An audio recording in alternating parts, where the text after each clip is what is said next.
चांदनी बेटा, तुमने अपने लिए बहुत ही अच्छे भैंसे का चुनाव किया है। इसके सामने पूरे गांव के सबसे सुंदर भैंसा भी कुछ नहीं है, जो तुम्हारी रक्षा के लिए शेर से भी लड़ जाए। भला ऐसा भैंस तुम्हें कितना खुश रखेगा। मुझे ये शादी मंजूर है। अरे मेरे मोटे बबलू, तेरी तो सच में निकल पड़ी। चांदनी तू मेरी जान है, तेरे बिना ये जंग सुनसान है। तू है तो हर सांस में जान है, तेरी धुन पे ये दिल मुस्कान है।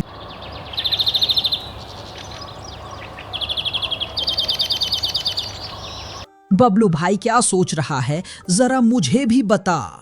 क्या पता मैं तेरी कुछ मदद कर दूं?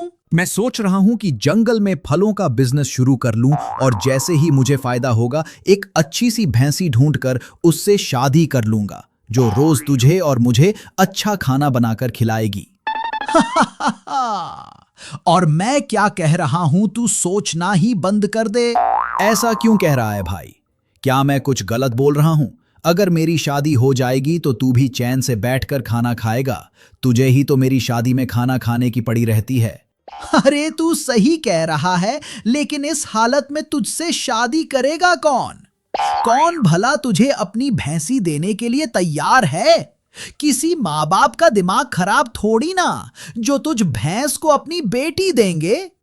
क्यों भला? मुझ में क्या कमी है? किसी हीरो से कम थोड़े ही दिखता हूं मैं। अरे हाँ, हीरो तो तू लगता ही है, मगर शक्ल से ही सब कुछ हो जाता तो कितना बढ़िया रहता। कल को कुछ खाने पीने का इंतजाम कैसे करेगा? अभी अकेला है तो रूखा सूखा जैसा भी खा।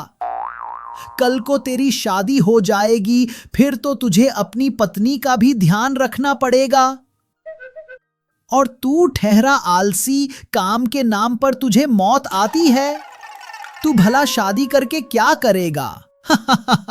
मुझे तो लगता है कि तुझसे पहले मुझे ही शादी करनी पड़ेगी। मतलब अब मुझसे कोई शादी नहीं करेगा? अरे कैसी बात कर रहा है मेरे भाई, तू अच्छा काम धाम करेगा तो तुझसे कौन शादी नहीं करेगा। अब तू ही सोच, कोई भैंसी अपना घर बार छोड़कर तेरे पास रहने के लिए आएगी और तू उसका ख्याल ना रख सके तो उसे कैसा लगेगा। इसलिए पहले अपना काम धाम शुरू कर, फिर जाकर शादी करना। हाँ भाई, तू ठीक कह रहा है। मैंने इस बारे में तो सोचा ही नहीं। मैं तो सीधा शादी का लड्डू खाने के लिए तैयार था। तूने मेरी आंखें खोल दी। तू मेरा सच्चा भाई है। अच्छा चल, अब जंगल में कहीं चलकर कुछ फलों का इंतजाम करते हैं। अब दोनों जंगल की तरफ फलों की तलाश में निकल पड़े और एक जगह फल खाते खाते दोनों बातें करने लगे। तभी वहां एक सुंदर सी भैंसी आ जाती है, जिसे देखकर बबलू अपने सपनों की दुनिया में खो जाता है। अरे ये कितनी सुंदर है। तभी अचानक वह भैंसी बोलती है, क्या आप मुझे मेरे घर तक पहुंचा सकते हैं? मैं इस जंगल में भटक गई हूँ। मेरे घर वाले मुझे ढूंढते ढूंढते परेशान हो रहे होंगे। अगर तुम मुझे मेरे घर छोड़ दोगे तो आपका बहुत बड़ा एहसान होगा। बबलू, अरे बबलू, कहाँ खो गया? सुनाई नहीं देता। ये क्या कह रही है? तुझे जंगल के उस पार का रास्ता पता है? पता है तो इन्हें छोड़कर आते हैं, चल। वैसे भी यहाँ बैठे बैठे बोर हो रहे हैं। अरे इन्हें क्या हुआ है? ये तो कुछ बोल ही नहीं रहे हैं। अरे मैडम, मुझे तो लगता है तुम्हें देखकर इनका फ्यूज उड़ गया है। क्या कहा आपने? मैं बिल्कुल ठीक हूँ। अच्छा बताइए, आपको कहाँ जाना है? क्या आप इस जंगल में नई हैं या रास्ता भूल गई हैं? मैं इस जंगल में भटकते भटकते पहुंच गई। मुझे पता ही नहीं चला मैं चरते चरते कब यहाँ आ गई। और देखिए ना, अब मैं अपने घर जाने का रास्ता ही नहीं ढूंढ पा रही। अगर आप मेरे घर तक मुझे पहुंचा देंगे तो मेरी बहुत मदद हो जाएगी। क्या आप मुझे मेरे जंगल तक पहुंचा सकते हैं? अरे हाँ हाँ, क्यों नहीं, हम आपकी मदद जरूर करेंगे। चलिए आपके गांव का रास्ता ढूंढते हैं। आपने कुछ खाया है? वरना मेरा दोस्त अभी अभी बहुत सारे फल लेकर आया है। अगर आपको भूख लगी है तो आप खा सकती हैं। बंटी फुसफुसाते हुए बबलू से बोला, अरे मोटे भैंसे, तुझे आशिकी का इतना ही भूत चढ़ा है तो खुद तोड़ कर ले आ इसके लिए फल। मैंने इतनी मेहनत से फल इकट्ठा करे हैं और तू इसे खिला रहा है। अरे एक दो फल दे देगा तो मर थोड़ी जाएगा। कभी कुछ देने की नियत भी रख। क्या पता मेरी इस भैंसी के साथ बात बन जाए। चल जा, जल्दी जल्दी कुछ फल लेकर आ। बंटी जल्दी से अपने घर से कुछ फल ले आया और भैंसी को दे दिए। कुछ देर रुकने के बाद उन्होंने उस भैंसी के जंगल जाने का फैसला लिया और आपस में तीनों बात करने लगे। आपका क्या नाम है? मेरा नाम बबलू है और मैं इसी जंगल में रहता हूँ। ये मेरा दोस्त है बंदर। हम बहुत पहले से दोस्त हैं। इसने कहा कि इसे अकेले रहने में डर लगता है, इसलिए मैं इसका रक्षक बनकर इसके साथ रहने लगा। मोटा भैंसा कहीं का, एक छिपकली देख ली तो डर के मारे इसकी हालत खराब हो जाती है। आज कह रहा है कि मेरा रक्षक है, इसे तो मैं बताता हूं, आने दे आज घर वापस। वैसे तुम्हारा नाम क्या है? मेरा नाम चांदनी है और मैं सीतापुर गांव से आई हूँ। मेरे मालिक उस गांव के बहुत बड़े साहूकार हैं। मैं इस जंगल में घास खाते खाते कब भटक गई मुझे तो पता ही नहीं चला। अब उन्हें बहुत परेशानी हो रही होगी। तुम चिंता मत करो, हम तुम्हें तुम्हारे घर तक सुरक्षित पहुंचाएंगे। वैसे तुम बहुत सुंदर लगती हो। क्या तुम्हारी शादी हो गई? नहीं, अभी मेरी शादी नहीं हुई है, पर मेरे मालिक कहते हैं कि वो मेरे लिए जंगल का सबसे सुंदर भैंसा लेकर आएंगे और उससे मेरी शादी करेंगे। इतना सुनते ही बबलू भैंसे का दिल टूट गया और वह उदास हो गया। अरे क्या हुआ? तुम अचानक से चुप क्यों हो गए? क्या मैंने कुछ गलत कहा? नहीं नहीं, तुम भला क्यों गलत कहोगी? मैं तो यूं ही किसी सोच में खो गया था। भैंसी को लगने लगा कि कुछ तो गड़बड़ है, बबलू उसके प्यार में पड़ गया है। तभी भैंसी बोलती है, तुम भी तो अपने बारे में कुछ बताओ। क्या तुम्हारी शादी नहीं हुई? अरे नहीं नहीं, मेरी शादी तो अभी तक नहीं हुई। और भला अब मुझसे कौन शादी करेगा? मैं तो अच्छा काम धंधा भी नहीं करता। जैसे तैसे मैं और मेरा दोस्त अपने पेट का गुजारा करते हैं। ऐसे में भला मुझे कौन अपनी भैंसी देगा? अरे ऐसा किसने कहा? अगर शादी में धन दौलत ही देखा जाए तो वो शादी किस बात की? शादी में अक्सर तुम्हारे जैसा साफ दिल देखा जाता है। तुम तो बहुत अच्छे हो और मददगार भी। देखना तुम्हें बहुत सुंदर भैंसी मिलेगी। लगता है मेरे मोटे बबलू भैंसे का कुछ नहीं हो सकता है। वे तीनों रास्ते में बातें करते करते जा रहे थे। तभी दूर घात लगाए शेर और एक चालाक लोमड़ी दुखी होकर बोले, जो उन तीनों को जाते हुए देख रहे थे। अरे यार, आज भी ये भैंसी हमारे हाथ से निकल गई। मैंने सोचा था कि आज इसका शिकार कर लिया जाएगा, लेकिन इसके साथ ये बंदर और भैंस क्या कर रहे हैं? महाराज, मुझे तो लगता है कि इसके मालिक ने इसके लिए 2 अंगरक्षक रखे हैं। हमें आज यहाँ से निकल जाना चाहिए, फिर कभी देखा जाएगा इस भैंसी का क्या करना है। जल्दी ही इस भैंसी का कुछ न कुछ करना पड़ेगा। शेर और लोमड़ी कई दिनों से उस भैंसी का शिकार करने के फिराक में थे, परंतु किसी न किसी कारणवश वे उससे चूक रहे थे और इस बार भी बबलू भैंस और बंदर की वजह से चूक गए। उधर चांदनी, बबलू और बंदर तीनों चांदनी के जंगल की ओर चले जा रहे थे। देखो चांदनी, तुम्हारा गांव भी आ गया। अब तुम जा सकती हो और अगर कभी इस जंगल में भटक जाओ तो हमारे पास आ जाना। हम तुम्हें सुरक्षित तुम्हारे गांव पहुंचा देंगे। अच्छा, अब हम चलते हैं। अरे ये तुम क्या कह रहे हो? क्या तुम मेरे गांव नहीं चलोगे? इतनी दूर से मेरे साथ मुझे पहुंचाने आए हो? थोड़ा हमारे घर चलो, कुछ खा पी कर ही यहाँ से वापस जाना। खाने का नाम सुनकर बंदर और बबलू के मुंह में पानी आ रहा था और वो तुरंत आकर बैठे। अरे हाँ हाँ, अगर खा पीकर ही जाना है तो हम जरूर चलेंगे। वो इतनी दूर से चलकर आ रहे हैं ना, इसीलिए शायद मेरे पेट में भूख के मारे दर्द भी हो रही है। चलो चलो। फिर चांदनी उन दोनों को अपने मालिक के घर ले गई और चांदनी को घर वापस आता देख उसका मालिक उसके पास गया और बोला, अरे बेटा चांदनी, तू कहाँ चली गई थी? मैंने तो सोचा कि तू कहीं भटक गई होगी। तूने तो घर आने में इतना समय लगा दिया, आखिर ऐसा क्या हो गया था? और ये दोनों कौन है? मालिक, मैं एक अनजान जंगल में चरते चरते भटक गई थी और वहीं मुझे ये 2 मिले। इन्होंने मेरी मदद की और ये अपने जंगल से इतनी दूर मुझे छोड़ने के लिए आए हैं। इसीलिए मैंने इनसे कहा कुछ खाकर ही यहाँ से जाना। तुम दोनों का बहुत बहुत धन्यवाद। तुमने मेरी चांदनी को खतरे से बचाकर यहाँ तक छोड़ा। मैं तुम्हारा एहसान कभी नहीं भूलूंगा। चलो कुछ हरी घास और फल खा लो, फिर तुम भी अपने घर को चले जाना। तुम्हें भी तो देर हो रही होगी। मेरा जी तो करता है कि मैं जीवन भर यहीं रहूं, वो भी चांदनी के साथ। मगर क्या करूं, किस्मत में शायद चांदनी नहीं है। दोनों ने हरी घास और फल खाए और वहां से अपने घर की ओर रवाना हो गए। जाते जाते चांदनी ने बबलू को कहा, बबलू, तुम्हारा बहुत बहुत शुक्रिया। तुमने मुझे मेरे घर तक सुरक्षित छोड़ा। और बंटी, तुम्हारा भी बहुत बहुत धन्यवाद। तुम दोनों बहुत ही अच्छे हो।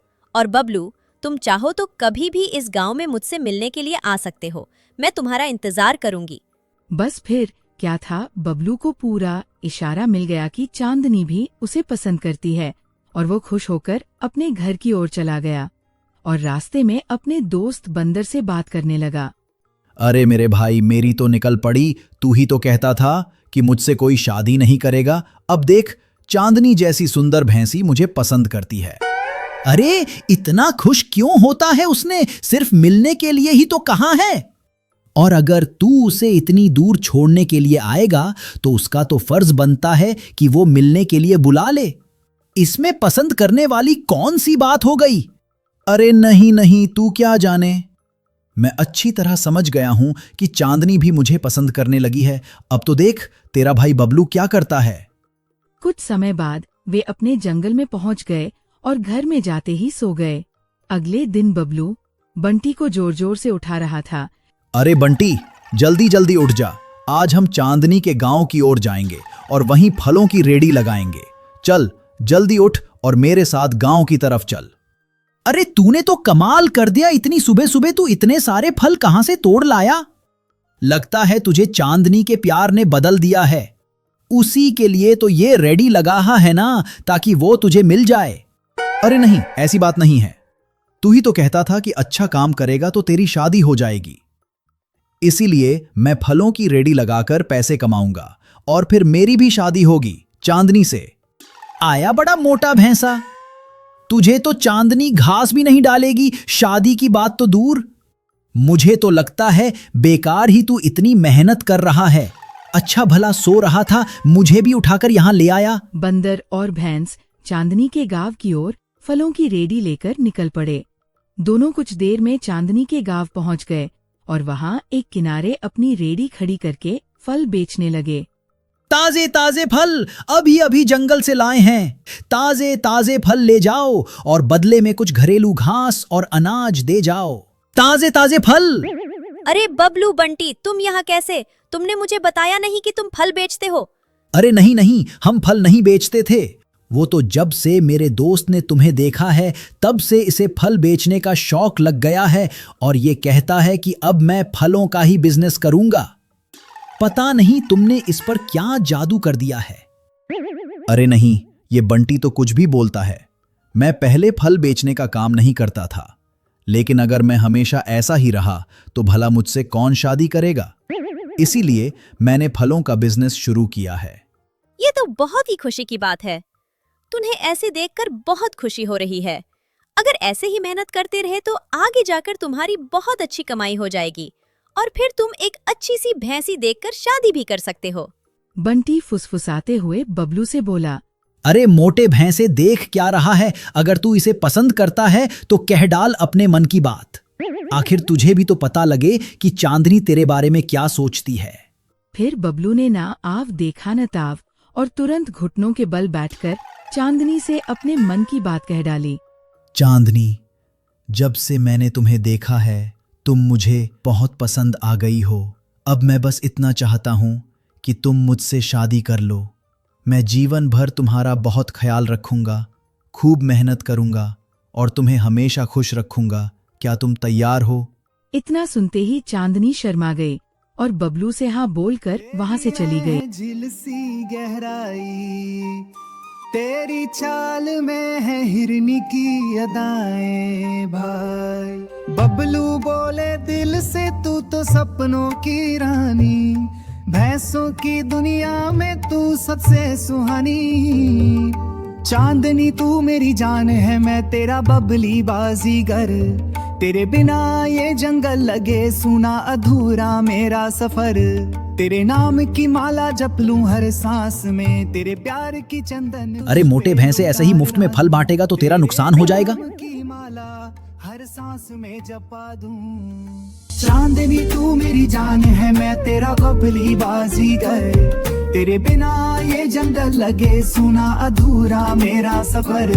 तेरे नाम की माला जप लूं हर सांस में, तेरे प्यार की चंदन खुशबू बिखेरूं हर रास्ते पे। अब तो सारे फल भी खत्म हो गए हैं, अब क्या पूरी रेडी ही बेच देगा? अपनी दिन की कमाई हुई घास और अनाज अपनी रेडी में रखकर घर की ओर चले गए। उधर चांदनी ने बबलू के बारे में अपने मालिक को बताया। मालिक, आपसे एक बात कहनी थी। अरे कहो चांदनी, क्या बात है?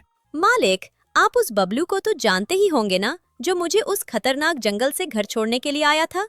अरे हाँ, उसे मैं कैसे भूल सकता हूँ। उसने तुम्हें सही सलामत मेरे पास छोड़कर मुझ पर बहुत बड़ा एहसान किया था।